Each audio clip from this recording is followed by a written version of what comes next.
नमस्कार साथियों, बहुत बहुत स्वागत है आपका आपके अपने YouTube चैनल अडानिया एजुकेशन अकेडमी आसिन पर। तो कक्षा 12 का जो कृषि रसायन है उसके बारे में अपन डिस्कस कर रहे थे।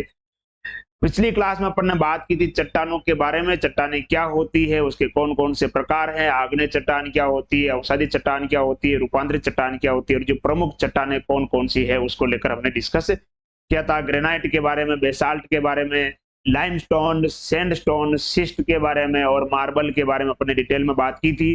वहां से जो प्रश्न जो आपके पूछे जा सकते हैं सीधे सीधे, जो अगर आपके ऑब्जेक्टिव क्वेश्चन की बात करेंगे तो सीधा क्वेश्चन आ सकता है कि निम्न में से आग्नेय चट्टान का उदाहरण है या आग्नेय चट्टान का उदाहरण नहीं है, औषधि चट्टान का उदाहरण है, औषधि चट्टान का उदाहरण नहीं है। इस प्रकार से प्रश्न आ सकता है, छोटा क्वेश्चन। और ओहो, नीचे गिर गया, ठीक है। और बाकी अगर अपन बात करें तो या फिर आपके जो क्वेश्चन जो है डिटेल में अगर पूछेगा तो आग्नेय चट्टानों की विशेषताएं, औषधि चट्टानों की विशेषताएं, या ग्रेनाइट पर टिप्पणी लिखिए या मार्बल पर टिप्पणी लिखिए, इस प्रकार का प्रश्न जो है वहां से आपसे पूछा जा सकता है। आज जो अपन बात करने वाले हैं, आज अपन बात करेंगे मुख्य रूप से आपके खनिजों के बारे में। थ्योरिकल टॉपिक है, ज्यादा कुछ विशेष नहीं, इसलिए मैं सीधा आपको किताब से समझाऊंगा, एक एक लाइन में आपको बता दूंगा और कहां कहां से प्रश्न बनने की संभावना है वो आपको नोट करना है। एक चीज हमेशा ध्यान रखिएगा कि अगर मैं बोल रहा हूं कि वहां से प्रश्न बनने की संभावना है, मतलब संभावना है।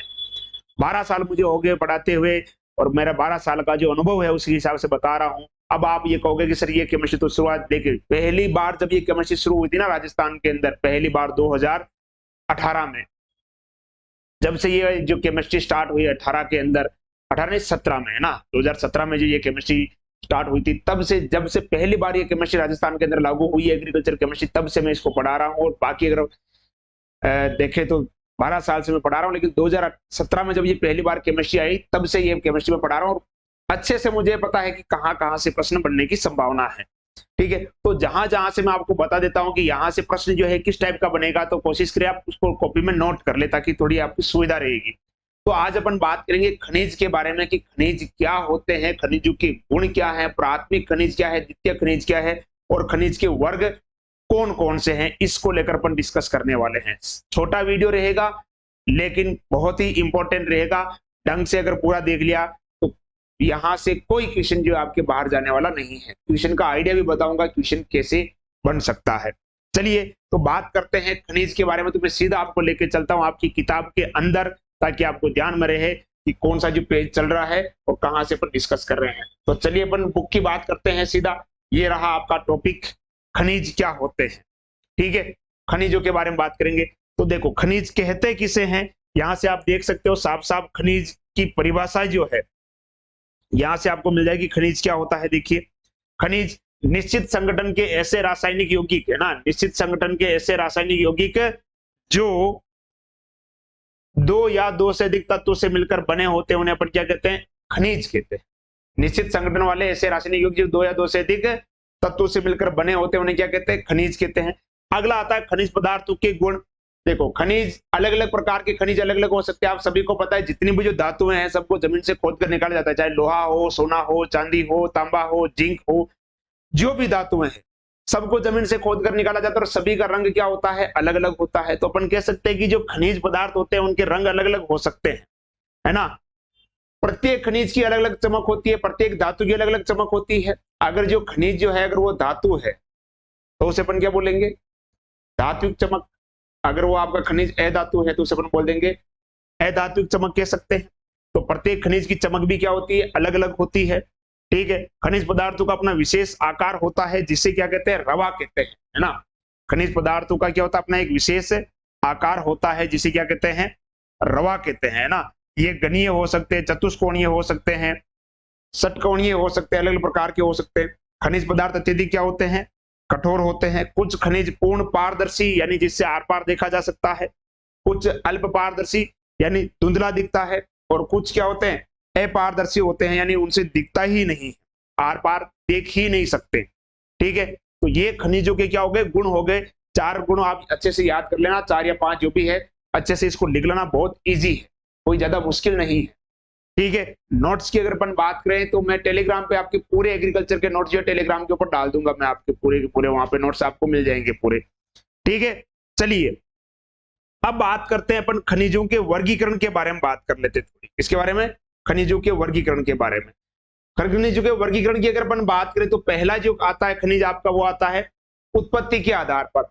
उत्पत्ति के आधार पर जो खनिज है वो दो प्रकार के होते हैं, एक प्राथमिक खनिज और दूसरा कौन सा, द्वितीय खनिज। प्राथमिक खनिज किसे कहेंगे, जिन खनिजों का निर्माण सीधे चट्टानों के विघटन से होता है, डायरेक्टली होता है, यानी यूं कह सकते हैं पैतृक पदार्थ के रूप में होते हैं, या यूं कह सकते हैं चट्टान जब बनती है तो चट्टान बनते समय जो खनिज बन जाते हैं, ऐसे खनिज जिनका निर्माण चट्टान के निर्माण के समय होता है, ऐसे खनिज जिनका निर्माण चट्टान निर्माण के समय होता है, उसे अपन क्या बोलते हैं, प्राथमिक खनिज कहते हैं।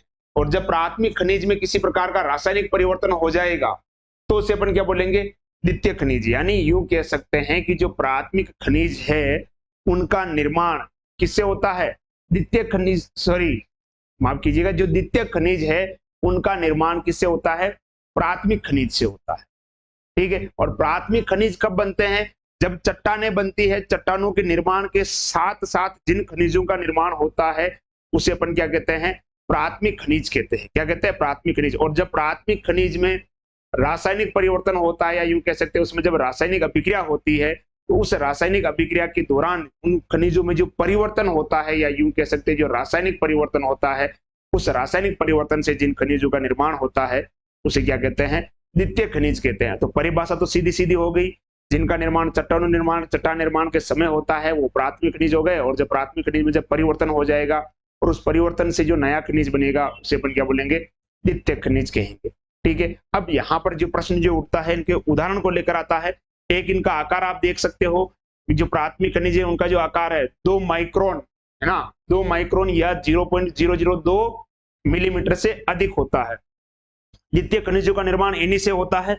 अब यहाँ जो आपके जो प्रश्न जो है ना वो ध्यान रखना, यहाँ से आपके प्रश्न की अगर मैं बात करता हूं तो प्रश्न जो है आपके बच्चों साथियों इनके उदाहरण को लेकर पूछ सकता है। प्राथमिक खनिज के उदाहरण कौन कौन से होते हैं, देखो क्वार्ट्ज हो गया, आर्थोक्लेज हो गया, मस्कोवाइट, बायोटाइट, मस्कोवाइट को जिसे अपन बोलते हैं सफेद माइका, बायोटाइट यानी काली माइका, हार्नब्लेट, ओगाइट, ओलिवाइन, माइका, फेल्सपार, चूना पत्थर और मैग्नीसाइट। ये किसके उदाहरण हो गए, आपके प्राथमिक खनिज के उदाहरण हो गए। तो सीधा सीधा आपके ऑब्जेक्टिव क्वेश्चन पूछा जा सकता है कि निम्न में से प्राथमिक खनिज है, निम्न में से द्वितीय खनिज है, या निम्न में से प्राथमिक खनिज नहीं है, या निम्न में से द्वितीय खनिज नहीं है। तो इस प्रकार से सीधा सीधा प्रश्न जो है आपसे पूछा जा सकता है। यहाँ से खनिजों में से प्राथमिक खनिज और द्वितीय खनिज में से परिभाषा भी पूछी जा सकती है, प्राथमिक खनिज क्या है, द्वितीय खनिज क्या है, यह भी पूछा जा सकता है। और उदाहरण को लेकर कई बार प्रश्न बनता है।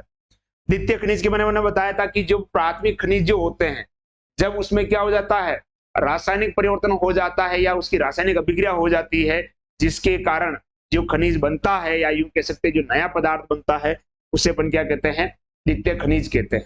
द्वितीय खनिज के उदाहरण क्या हो जाएंगे, इनका एक तो आकार जो होता है इनसे छोटा होगा, 2 माइक्रोन से क्या होगा, छोटा होगा। उदाहरण की बात करते तो क्या हो जाएगा, पाइराइट यानी FeS2, गिब्साइट, जिप्सम, एपेटाइट, हिमेटाइट, केओलिनाइट, इलाइट, मांटमोरियोलाइट और जियोलाइट। ये देख सकते हो सीधे सीधे, ये आपके किसके उदाहरण हो गए, द्वितीय खनिज के उदाहरण हो गए। किसके हो गए, द्वितीय खनिज के उदाहरण। तो उत्पत्ति के आधार पर जो है आपके जो खनिज होते हैं वो कितने प्रकार के होते हैं, 2 प्रकार के होते हैं। एक तो होता है प्राथमिक और एक होता है द्वितीय। अब बात करते हैं रासायनिक संगठन के आधार पर जो है खनिज कितने प्रकार के होते हैं, है ना। रासायनिक संगठन के आधार पर अपन बात करेंगे खनिज कितने प्रकार के होते हैं। तो देखिए यहाँ से भी कई इंपॉर्टेंट क्वेश्चन जो आपके निकल गया था। हालांकि रासायनिक में आपको थोड़ा ध्यान रखना, इसमें इतने क्वेश्चन जो है इंपॉर्टेंट नहीं आएंगे आपके, रासायनिक में ज्यादा इंपॉर्टेंट नहीं है। आपको मेन ध्यान रखना उत्पत्ति के आधार पर, ठीक है। रासायनिक संगठन में पहला जो आता है तत्व, जितने भी तत्व है सब खनिज ही है, आपको पता ही है। सोना, चांदी, लोहा, तांबा, जो भी है, जो भी धातुएं हैं, धातुएं हैं, जितने भी जो पदार्थ है आप सभी को पता है, उन सबको अपन कहां से निकालते हैं, जमीन से खोद कर निकालते हैं। इसलिए जो भी जो खनिज है, तत्व तो है ही, आपको पता ही है। फिर आता है ऑक्साइड, यानी जब तत्व के साथ क्या हो जाएगी, ऑक्साइड की यानी ऑक्सीजन की क्रिया हो जाएगी। जैसे आयरन है, आयरन ऑक्सीजन के साथ क्रिया करके क्या बनाएगा, आयरन ऑक्साइड या फेरिक ऑक्साइड कह सकते हैं। जिंक ऑक्सीजन के साथ क्रिया करके क्या बनाएगा, जिंक ऑक्साइड। तो जब उसके साथ ऑक्सीजन जुड़ जाती है तो वो कौन से वर्ग में आ जाते हैं, ऑक्साइड वर्ग में आ जाते हैं। उदाहरण क्या हो जाएगा, क्वार्ट्ज हो गया SiO2, हीमेटाइट Fe2O3, ठीक है, मैग्नेटाइट, लाइमोनाइट। फिर आता है कार्बोनेट वर्ग, कार्बोनेट यानी जिसमें क्या होगा, कार्बोनेट CO3-2 होगा, जिसमें क्या होगा, CO3-2 होगा।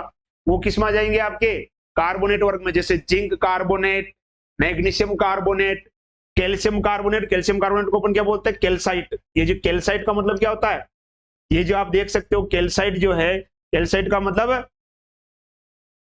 किधर गया रहा है,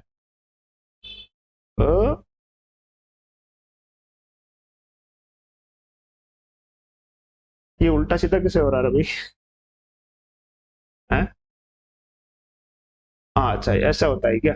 ये जो आप देख सकते हो कैल्साइट है ना, जो कैल्साइट जो होता है इसका सूत्र क्या होता है आपके, कैल्साइट का सूत्र होता है CaCO3। अगला आता है फेल्सपार वर्ग। फेल्सपार वर्ग जो है ये दो प्रकार का होता है, एक तो होता है आर्थोक्लेज फेल्सपार, है ना, जो क्या होता है अम्लीय चट्टानों से बनता है, ध्यान रखना, आर्थोक्लेज फेल्सपार जो अम्लीय चट्टानों से बनता है। और इसके जो मुख्य अवयव होता है या ये मुख्य रूप से पाया जाता है चिकनी मिट्टी के अंदर, जो पोटेशियम जो होता है ना, पोटास, वो आर्थोक्लेज ही होता है, पोटास जो होता है वो आर्थोक्लेज होता है। अगला आता है प्लेजियोक्लेज फेल्सपार, इसमें कैल्शियम फेल्सपार, सोडियम फेल्सपार और सोडालाइम फेल्सपार। तो यहां से आपके ऑब्जेक्टिव क्वेश्चन बन सकता है भैया कि निम्न में से प्लेजियोक्लेज फेल्सपार का उदाहरण नहीं है या उदाहरण है, तो यहां पर कुछ विशेष नहीं है यार, इनके उदाहरण आपको ध्यान में रखने हैं।